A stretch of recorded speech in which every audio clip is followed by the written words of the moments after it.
Hello and welcome to Combat Spuds, the weekly combat sports roundup brought to you by the Midweek Mashed Tattie Sportscast. My name's Mick, and as always, I'm joined by Harvey and Paul. How's it going today, lads? Good, man, thank you. How are you? Hanging on by a thread. How are you, Paul? Smashing, living a dream, my man. Living a dream. Yeehaw. Right, so off the bat, I'm going to level with yous. I have seen very little of what's been going on in the world of combat sports this week, other than the boxing. I've been unbelievably busy. And also, this is our second attempt at recording this episode due to technical difficulties, i.e. my computer. So, we're doing things a wee bit different this week, based primarily on the reasons noted, but also on the significance of the boxing that was on. So, basically, I have a series of questions that I'm going to put to the lads, and we'll have a wee chat about the fight and about the sort of wider picture and kind of the direction that everybody goes in next and stuff. So, without further ado, let's get it on. So, question one. Obviously, it was Dillian Whyte and Tyson Fury fighting for the WBC World Heavyweight Championship in the boxing, and also the bragging rights of being lineal heavyweight champion. So my first question for these lads is more of just an invite to sort of take the floor and just tell me what your thoughts on the fight were. Don't necessarily need a full breakdown or anything, but just what did you think of the fight? About as routine as it possibly could be for Tyson Fury, I think would be the best way to describe it. I wouldn't say it was necessarily a dominant performance, but he certainly didn't need to lift himself too far up through the gears, did he? Yeah, he never really had to go past third or fourth gear. Very much in cruise control. Harvey? I was just going to say it was your bog standard. I was going to say Dylan White fight. Bog standard Tyson Fury fight, wasn't it? Really, just did what he had to do to win the fight. It's basically Tyson Fury against anybody other than the absolute cream of the crop. He just he turns up and then just figures it out as he goes and does exactly what he needs to do. That's pretty much how he fought most his career, and unless he was against a Klitschko or a Wilder or whoever it may be that kind of was able to push him a wee bit, actually posed a bit of a challenge. I feel for Dillian Whyte a wee bit. He's waited so long. You know what I mean? He's kind of earned his way to a title shot, and it wasn't a good match up for him. I think that'd be fair to say. As far as Styles makes fights, it's the worst kind of fight for him, isn't he? He struggled with the size, but I think if it had been a big guy that was slow, a la what's Yoan Giant guy, the 7-footer? Nikolai Valiev. Aye. Fair wee while ago. Somebody like him who's just big and strong, I feel like White could have moved a wee bit, worked his way inside, landed some big bombs, but that just doesn't work against Fury. He's too fast, too nimble. So he's just surprisingly agile and mobile for a guy his size. His intelligence as well. And of course, advantage. Yeah, I mean, it's as you say, it's about as hard as it comes for Dillian Whyte. Yeah, like you say, it's a massive shame that I think this is his big opportunity, and it comes against exactly the best. I think I would have gave him a lot more chance against AJ just because of the styles. AJ would be more inclined to get a bit scrappy with him, and I think there would be more chance of White landing a big bomb. You're going to get more opportunities against AJ. Plus, I mean, AJ is obviously going to try and beat you the way you think you're going to. Like, they've got previous as well, personally, through amateurs as well, isn't it? Like, I believe so. Yep. So, I mean, I'd still be interested in seeing that fight if it comes to fruition at some point. I'd say like if White's got any shout of getting another shot at a champ, it's probably more going to be AJ if AJ can get a belt back on him, because there is that kind of beef there, so it'll be easier to sell and stuff. Right. So I suppose we should maybe just quickly cover. So it was a six round I suppose it would have been a KO, I guess, technically speaking, in boxing, because he didn't answer the count. The referee waved it off, but I don't know. I never like calling a fight a KO when the guy isn't technically unconscious, but I mean, when he was dropped, if he wasn't unconscious, he wasn't far away from it. He was certainly well concussed. But anyway, 6th round, referee waved it off, thanks to a very quick, tight uppercut for Fury that seemed to catch White on the way in. Sparked him. So, question number 2. Fury has indicated previously that this was going to be his last fight as a professional boxer, and he was going to look to move into exhibition fights for sort of meaningful fights for big money, namely a potential fight with Francis Ngannou, the UFC heavyweight champion. We'll circle back to that fight later on, but the question I want to ask now is, if that is indeed his last fight as a pro boxer, is that a satisfying end to his professional career? Or we're disappointed that we're not getting a final fight with AJ or Usyk or whatever other sort of big name and a high level fight. What's the word I'm looking for? I don't know. Marquee fight. High profile. That's the one, Harvey. High profile. Thank you. High profile. I would be a little bit disappointed. I really want to see him and AJ fight, but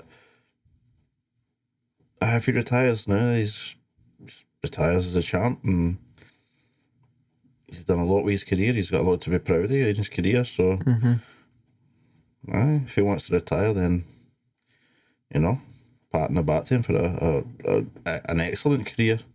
Aye. To be honest, his name should be up there with some of the greatest of all time, if you're being honest, in the heavyweight division, at least, So, satisfying in boxing, aye. Unsatisfactory, because I've not fought the fight I want to fight. I want you to fight. I'd like but no. Sorry, Paul. Go ahead. It's worth pointing out that when he announced that he was going to be retiring, his wife was caught on camera, mouthing "no chance" while he was saying he was retiring. She does not believe a fucking word of it. Effectively, You're right. Actually, I remember seeing that. She's like, nah. I mean, if you're Tyson Fury, the entertainer, it's a good idea to tell people this could be you out, because then the demand for a promoter to bring you out of retirement for a big fight, you become all the more expensive. Like, obviously, the old adage, the old absence makes the heart grow fonder. If he's announcing himself retired and all that's going to carry on, he's the lineal world champion. He's all the bigger a scalp if he sits out for a good wee while now and just enjoys life. And obviously him and his wife have their 7th child, which is coming soon. 7th. Incredible. What a man. But I mean, if he was a more modest man and he genuinely was wanting to go through with retirement, he could really look back proudly on his career, even with the Joshua fight. He has done everything he needed to do as a heavyweight champion. I mean, I can't, apart from Wilder putting him in his arse, like, I can't remember any time he's ever looked uncomfortable in a fight. Like, he's been that dominant a boxer all his career. The only time his first fight back was a bit rough. The first fight back for his time away with the kind of mental health and stuff, it was so far out of shape. I think that was the kind of reason. But I mean, the Klitschko fight was meant to be the big test, and if anything, that was the exclamation point. Oh, he just passed through him. And I mean, that, of course, that was in Germany, where the Klitschkos you were having to know who a Klitschko to win in Germany. Like, such was the stronghold that country was for both of the brothers. Like, and he just made it easy work. Like, I mean, I would imagine even though this is a career he could be proud of, and there's disappointments, it's absolutely not the last time we'll see him. Okay. I'd say that, just touching on one of the points you made there, Paul, there's a certain wee bald guy that's made a blueprint for retiring and coming back or moving on and doing exhibitions or whatever, just drumming up business. When Floyd Money Mayweather, he's showed that it's a successful move to retire and have the fans call for you to come back, so that the promoters pay you big bucks to come back and have another fight. I can certainly see I think for me, if Fury doesn't believe that the AJ fight's happening anytime soon, I don't think there's anything else that's going to keep him in pro boxing short term. So I can absolutely see him retiring, but I don't think it'll be a legit retirement in the sense that that's him done in pro boxing. I think we'll see him in an exhibition or two, and I wouldn't be surprised if he returns to the pro ranks at some point as well. Especially if somebody can sort of mount a meaningful challenge to him within the next couple of years. Like if he's out for too long, then he might see it as I'm byweighting. He might sink his teeth into like a new hobby or something like that kind of gives him a bit of meaning outside of boxing. But I think as it stands, if he doesn't have something else going on, one way or another, we'll see him in a ring before the year's out or start of next year. Actually, sorry, You're I right. actually seen him saying something about he wouldn't rule out appearing at oh god, what one is it? One of the WWE shows.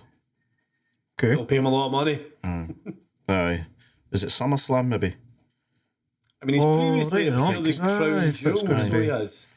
If SummerSlam's going to be in Wales, UK, of course, aye. UK crowd would make a certain amount of sense. Only thing is, they don't have a Big Show or a Braun Strowman currently, so would they put him against like Omos or somebody? Probably, mate. I would Probably, imagine aye. it's Means- almost. There's also Commander Aziz, who is Right. a wrestler who's 6'10", another monstrously big man. Right. Even for the visual of him knocking somebody out, like the old, he throws the safe punch to the chin and the guy sells it like it's one of the greatest punches ever. It's newsworthy. It's perfect for WWE. It's perfect for him as far as celebrity status goes. And they'll probably pay him a fortune just to walk to the ring. Aye. They'll put him big bucks just for an appearance. So moving on to the next question, which kind of harks back a wee bit to something that you raised initially, Harvey. Does Tyson Fury need the AJ fight? Whether it's for his peace of mind or whether it's for his legacy or anything else, does he need that AJ fight to happen at some point, with or without the belts? He doesn't need it for his legacy, but just what you said there, he might need it for his peace of mind, Right. for his own self. He doesn't need to do it for anybody else because he's already Proven himself time and time lineal, again. yeah, he's pretty like a lineal champion. Yep. Like, he doesn't need to take the fight. He doesn't need to do it. Everybody knows he's a great boxer, but he himself might say, "Oh, I need to take this fight because I need to prove that I'm the best," and he's at the top right now. So I need to take him out, and then I'll retire because I've beat everybody else, essentially. So Could it be Maybe. wagered that beating Wilder twice and obviously the draw is bigger and probably answers the question about AJ? I honestly think Wilder's a bigger scalp and a more dangerous fight. I think it depends who you are and your opinion of their abilities and what kind of threat they pose. I mean, for me, AJ was always the more dangerous fight, even with the power that Wilder has. I never once That's where thought. I I'm mean, coming from, like previous power, like previous to the first fight, I mean, I never once thought he had a hope in hell of knocking Fury out. Obviously, we saw that, you know, just in a physical sense, the capability was there with the first fight. But no, to me, I think AJ's still would be a bigger challenge just stylistically. Aye, there's something so intriguing about that fight. I don't know what it is. I don't know if it's just because they're two of the best in Britain.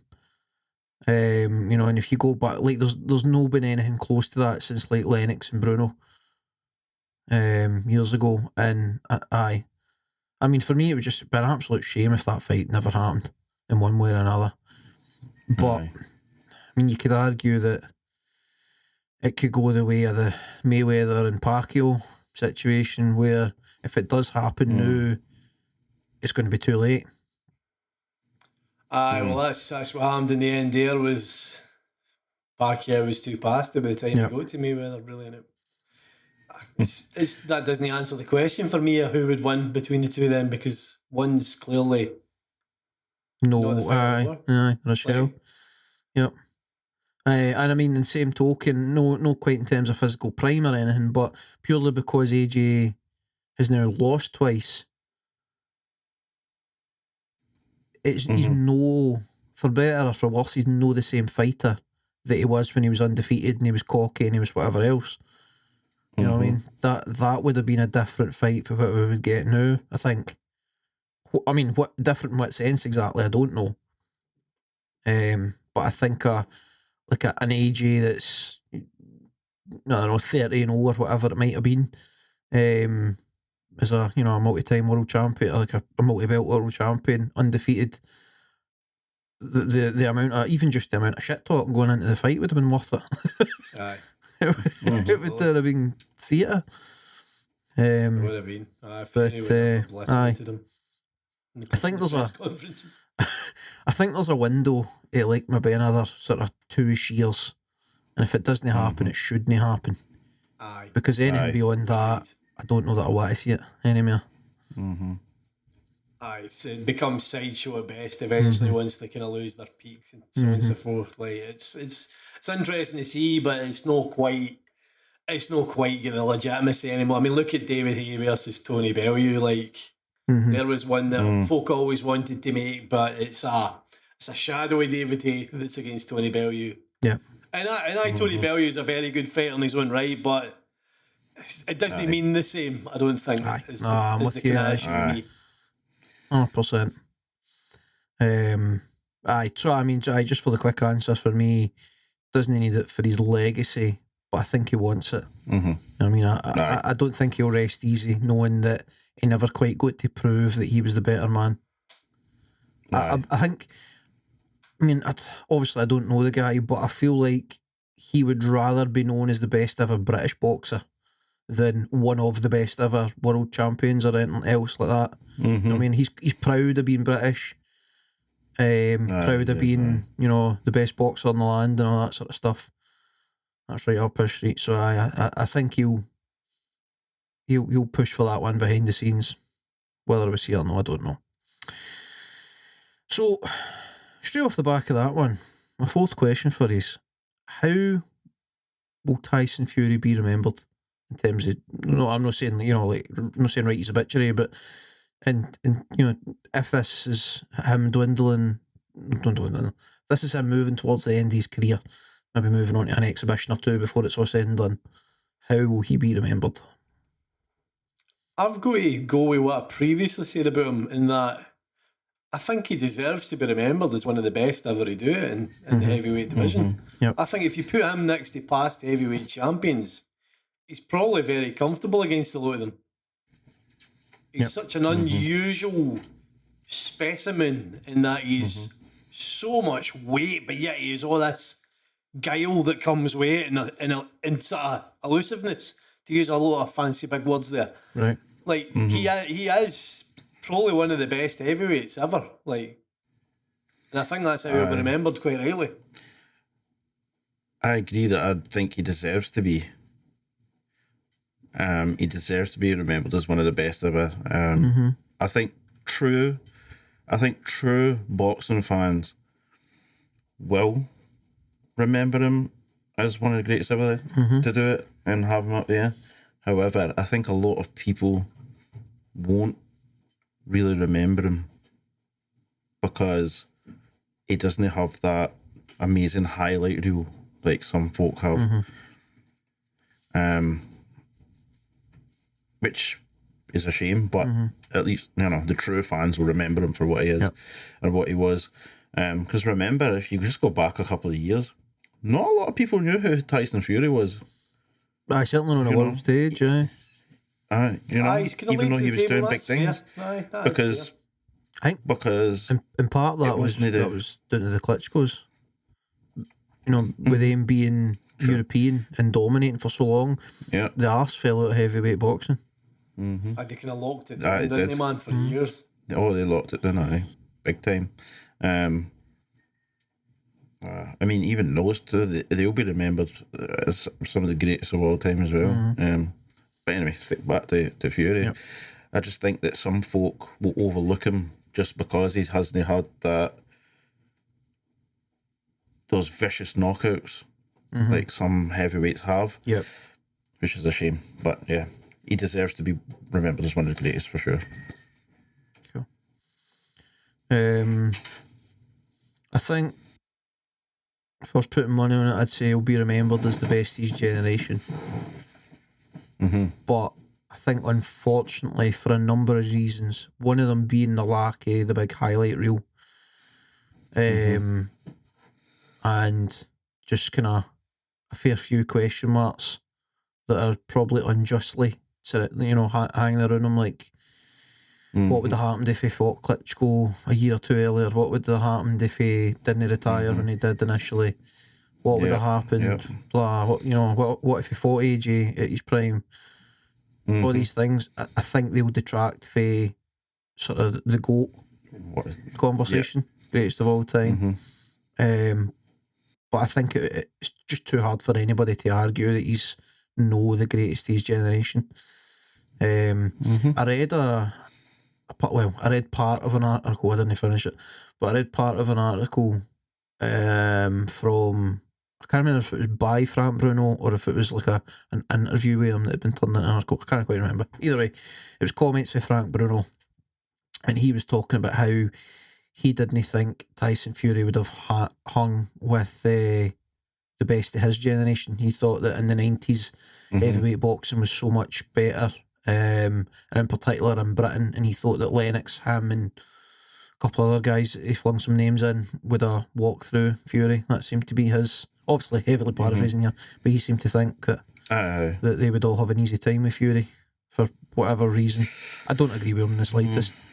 I don't either, I've got to say. I don't agree that they would have an easy time with him. No. Could I see one of them beating him? Aye. But no, just having it way with him. I don't know. You referenced referenced Tyson as well, just for what it's worth. I was gonna say, what about Tyson and Tyson? Mike Tyson and Tyson Fury, like, that would have been size difference, but stylistically, it's probably a bad match for Mike Tyson. Like, that's big, elusive, brain brute. Like, although again, Tyson was a different kettle of fish. Of course, Mike Tyson was he's chopped down big trees. That's a conversation for another day, because there's a lot to I was just going to say. Anyway, we could go forever about that. So let's. But I think the sort of GOAT talk aside, I think he'll be remembered as the best of his generation, and I think many folk will look back and just wonder what would have been if the AJ fight doesn't happen. So, I mentioned it earlier, Ngannou, right? Francis Ngannou and Tyson Fury have went back and forth a couple of times on social media. They're both keen to have an exhibition boxing match. Francis Ngannou's been very vocal about his troubles with the UFC in terms of sorting his contract. He wants the UFC to put it into he's out of contract, but he's tied to the UFC in a Champions Clause. He wants the UFC to put it in his new contract that he can pursue boxing. Ideally, I think pro boxing, but I think he'll take what he can get. And he's basically saying if he doesn't get that, then he's no re-signing. So the ball's kind of in the UFC's court in terms of whether or no they're going to do the deal. If they don't do the deal, then God knows how long it's going to take Ngannou to find his way out of that contract. He might have some legal problems because of the Champions Clause. So the question is, before we talk about that fight in any length, do you think that Tyson Fury versus Francis Ngannou happens? Yes. I would agree that it potentially happens too. The only thing, I think that Tyson Fury will wait till after he's fought AJ, Right. and then he'll make that fight. Right, okay. That's what I think. I think he'll try and get the AJ fight over the line. Assuming that AJ beats Usyk, and gets the belts back. I think if Usyk wins again, I don't think Tyson won't want to fight him, as he'll just be like, "Oh, Usyk beat him again." Like that's, I'm definitely, you know. Then if that happens, then that'll be the Ngannou fight will be sooner than we know. But I think he'll try and get the AJ fight, and then after that, fight Ngannou again. That's assuming he wins. Assuming he beats AJ. Paul, do you want to expand on your prediction, or are you happy with your stance? I just think it's a case of waiting for it to happen, mate. I don't think it's happening soon. Like I don't think you're going to see Ngannou versus Fury soon. Right.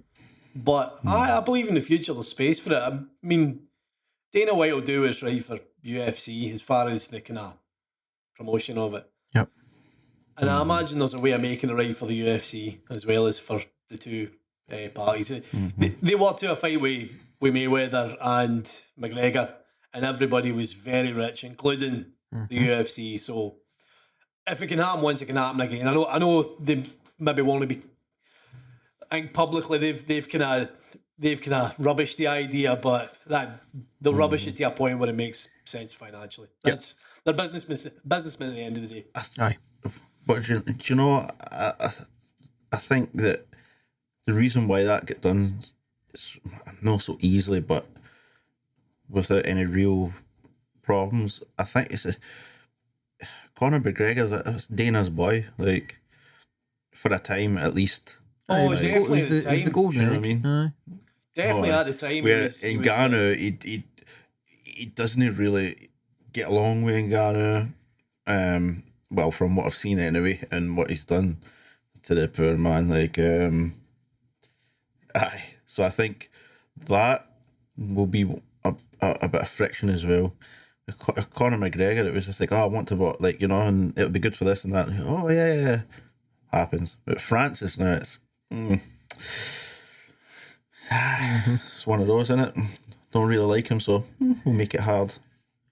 So, do you remember I made a prediction? You've made many a prediction, old boy. So Mine is a specific prediction, my man. After Fury's last fight with Wilder, the chat we got about the Ngannou fight was starting to happen and stuff like that. And I predicted that Fury would defend his title in boxing one more time, and then he would leave pro boxing. He would have his fight with Ngannou, and that would be him by. I still stand by that. You still may be honest. I think that the Ngannou fight happens in September or October. For a couple of reasons I'll swing back to. I think that the AJ fight, I think the ship sailed, unfortunately. Although in saying that, it wouldn't shock me if they do that in like a year or two.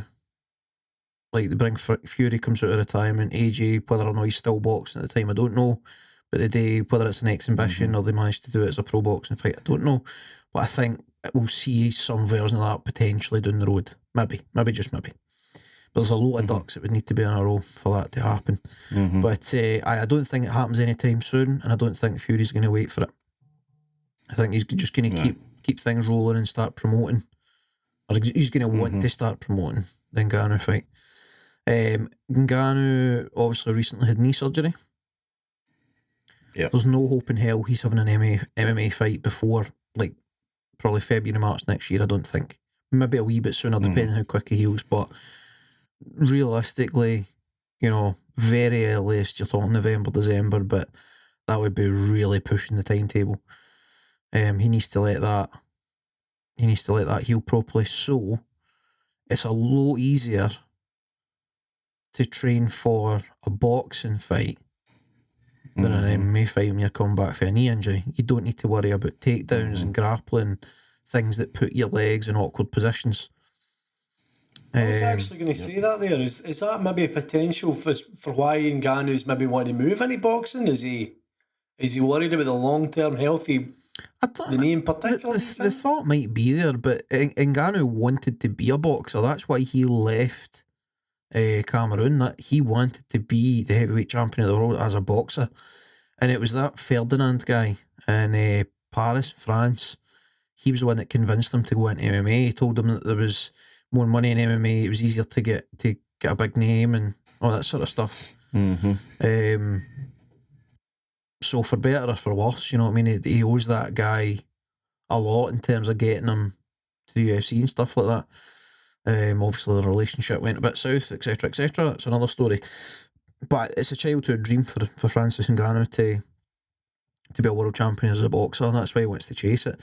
And I think now as well, at the point he's at, he's realised where his ceiling is at in the UFC, and he knows that he's no going to be getting like a Conor McGregor deal anytime soon. It's just not in the cards for him in the UFC. They don't favour him enough. They don't hold him in high enough regard to pay him that kind of money. But at best, he's chasing sort of 4 or 5 million guaranteed a fight, which is pretty ridiculous. You know what I mean? Like, you look at like McGregor and Mayweather, they fling that kind of carnival show together, and it's like 100 mil each. 100 million.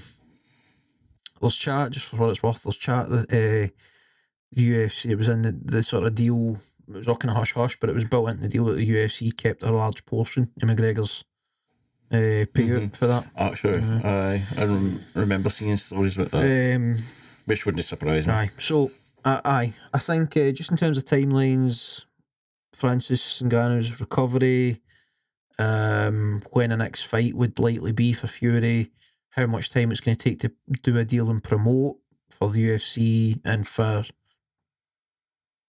whoever's Fury's promoters. I can't think now. So, aye. That Queensferry Promotion, isn't it? Is that what they're called? Sorry? Is it Queensferry Promotions? Fury's promoters. Sounds about right. Aye. I think it is, isn't it? Aye. So I think that's the sort of timetable, and I think it makes sense for a few reasons. What happens from now to then, I don't know. You know what I mean?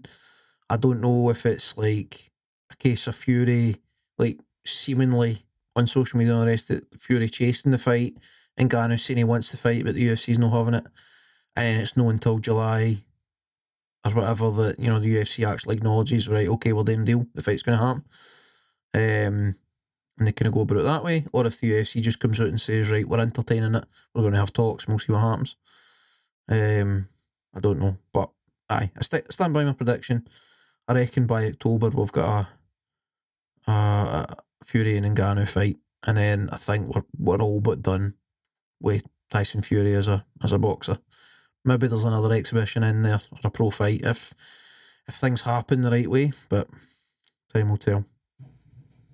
So, finally, in terms of talking about the boxing, if that fight does happen, right, Tyson Fury, Francis Ngannou, they're chatting about an exhibition bout of some description where it's more or less boxing rules, but it's MMA gloves potentially,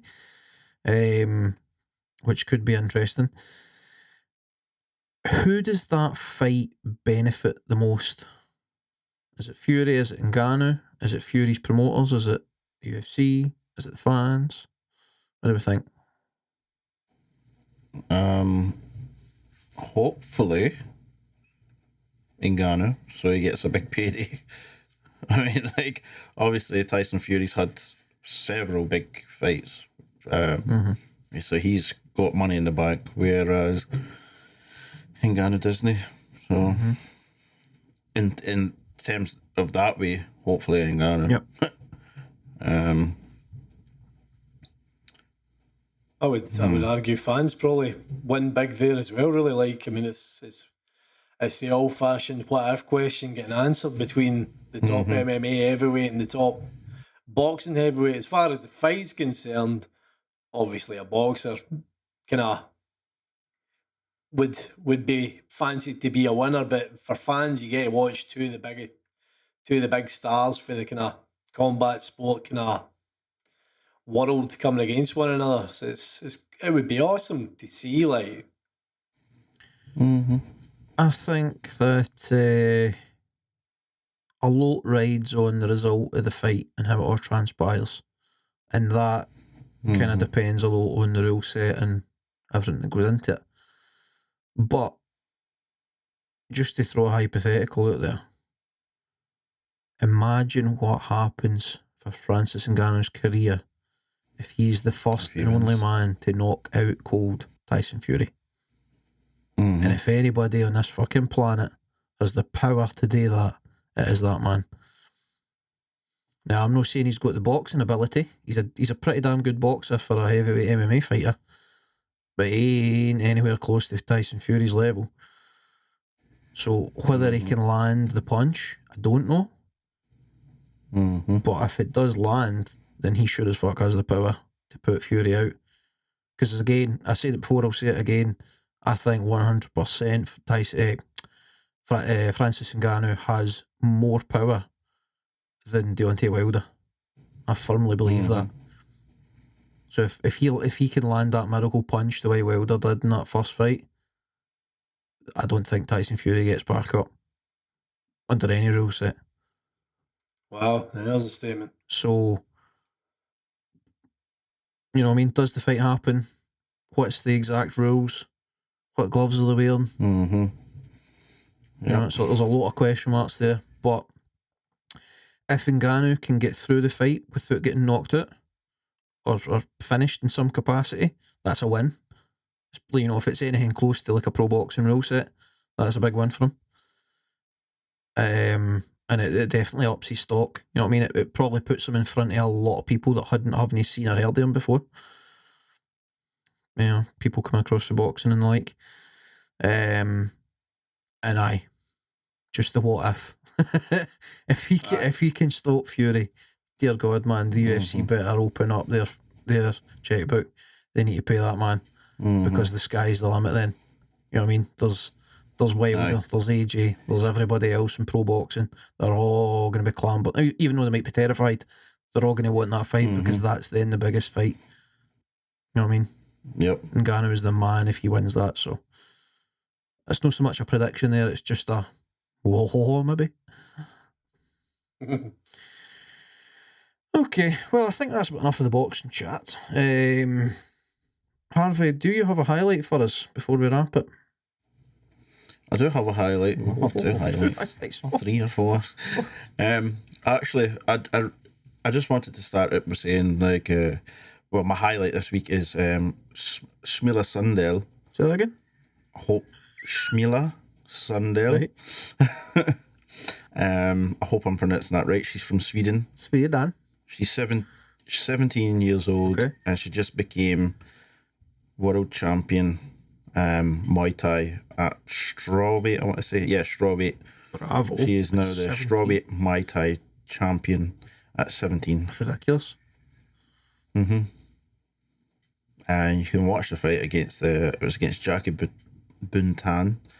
It was 15 minutes of like, see, when I was watching, because I was watching it live, but when they were coming to the ring and stuff, I think I nipped it and got a bottle of water or something, so I didn't get the age in that. Right. So when they were fighting, I was like, that girl looks young. And I was like, anyway, you know. And then, by the end, when she won, I was just like, whoa, she what, 17? I was like, that girl has it. So bad way to go. was that on One FC or by one championship FC? or whatever? Yeah, one championship. Sorry, yeah. The inaugural strawweight Muay Thai champ. Muay Thai champion. Yeah, youngest ever as well. Like, Damn, man, bravo! crazy. Wow, man. Just to get to the point where she's in that fight's an accomplishment at 17. I know. I don't know how. I don't know how deep that division is, but even if there's 10 folk, to be the best at 17 is ridiculous. What does that say about the rest of your career as a fighter? You've That's hit that's the what I'm peak saying. as a Like, child. I mean, I hope she doesn't go the Like- way like a child actor. You know what I mean? Like, don't let the success go to your head. You've got a long ass career in Aye. front of you. How do you mentally manage that? Like that's it. I'm here, and I'm still too young to fucking drink alcohol in a lot of countries. I suppose aye. she probably. I mean, bearing that that's the age, she probably looks up in terms of divisions and thinks about being potentially a multiple weight division champion, Yeah. multiple weight world champion. So I mean, she's plenty of time to chase multiple weight division. Anyway, like Yeah. is she rangy? Is she She's, tall enough to move up? she's a tall girl. I've Aye, just aye, like, she is. aye, She's tall. She's tall see enough on to move here. up. Right. aye, She's aye. She trains in Thailand at the Nice. Fairtex gym. right. Fairtex. So she's even training out That right. man, the Fairtex gym and the Tough girl, man. what's the other one? There's two big gyms out there that are just like factories, man.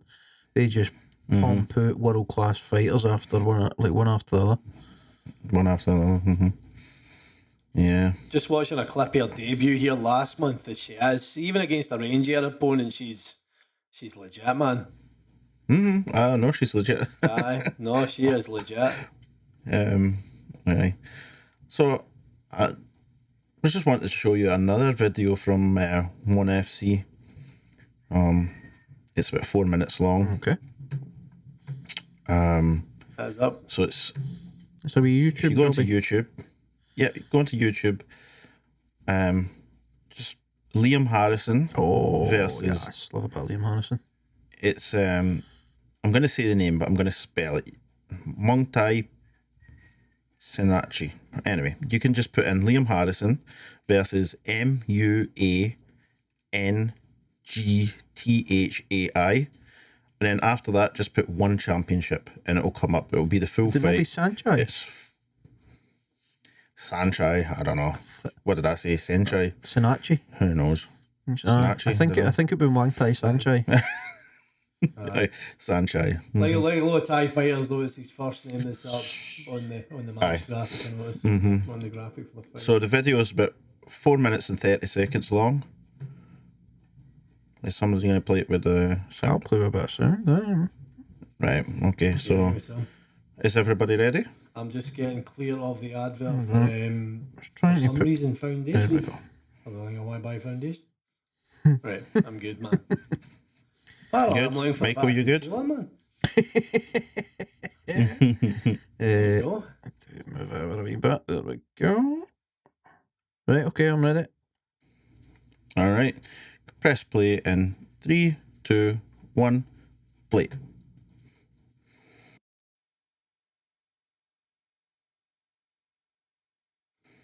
First thing I noticed Muay Thai. about Harrison is that he looks like every other Thai boxer I've ever seen that's British.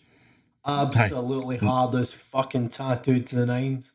I tattooed to the mat. Harrison is a hard wee man. Yeah, he's a character as well. He does phenomenal wee videos on social media. I think he's got a YouTube channel as well, like Liam Badco Right. Harrison or whatever it is on the socials. He does like informational stuff. He tours the country doing seminars and stuff, man. See what he did there with the trip? That's like you'll no see a Harrison fight without seeing that. He'll catch a kicking trip. I mean, it's quite a standard Thai boxing thing, but like he does it like it's nothing. Oh, rock. I was going to say, like, the trip is a standard Muay Thai. He's a master at it, man. Jesus! Oh, sweet Jesus, down you go. Oh, Head kick for Muay oh, he Thai. kicked his head off, Muay Thai. man. Oh, he split his head open. That was a good one. I've never seen a forehead open with a kick. His forehead's open. Oh, my big left God. Dear God. That was worse. Harrison down again, lads. Fair play. I mean, he's straight back up, wanting to right the wrong. Right. Oh, fucking come on, mate. Oh, big left hook. Oh, aye.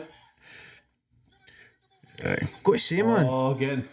Oh, that was a Muay Thai's quite unassuming. Oh, right hook. Left hook. Oh, Muay Thai's done. Jesus. What's that Oh, fight? what a Is fight.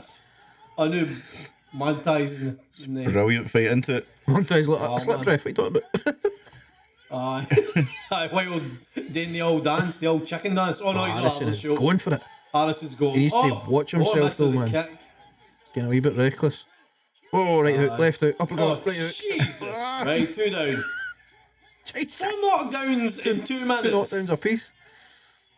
This Yep. might be the craziest round of fighting you'll ever see. This is like watching Street Fighter. He's just going hook, hook, hook. Uppercut landed. Oh, he's done. Oh, there you go. TKO. They called it? Done. That's it. Aye. Oh, it's It's three knockdowns in a round. Aye, right enough. Aye. TKO. There you Aye. go on yourself, Harrison. Sweet Jesus. No. That was outstanding. I asked you that. Fucking come Aye. on. What a legend he is, man. Thai So- boxers are hard, He's man. a They are character tough. and a half, so he is. Tell you what, So just before you go on, Harvey, there's a podcast. Joe Rogan, of course, did a podcast with Liam Harrison and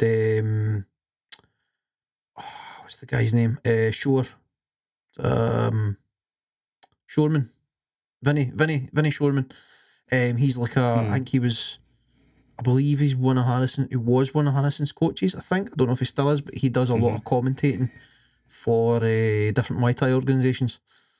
The two of them's good pals, and Vinny's actually a sports hypnotist guy as well. It's a really interesting podcast. Don't know what number it was, the episode or whatever, but if you search the names, you'll find it. aye. Aye, if you search It was names, about 2 years ago or something. So after that fight,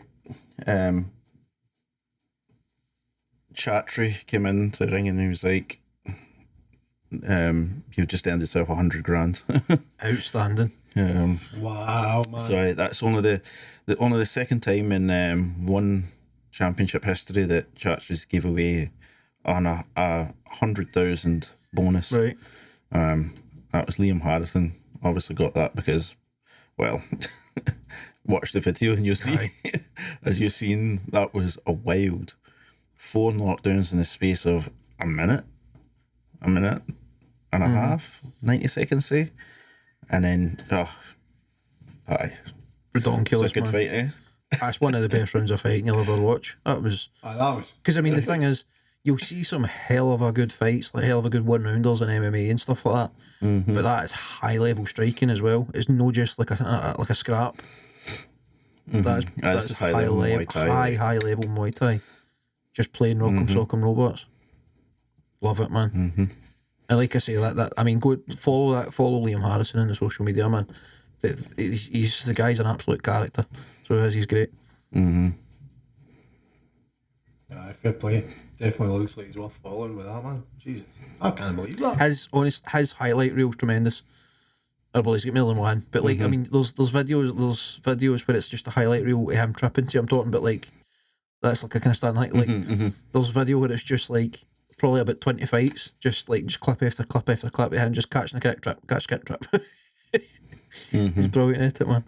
He's got like variations as well. Like I saw him doing one thing. He was coaching. He was doing like a seminar.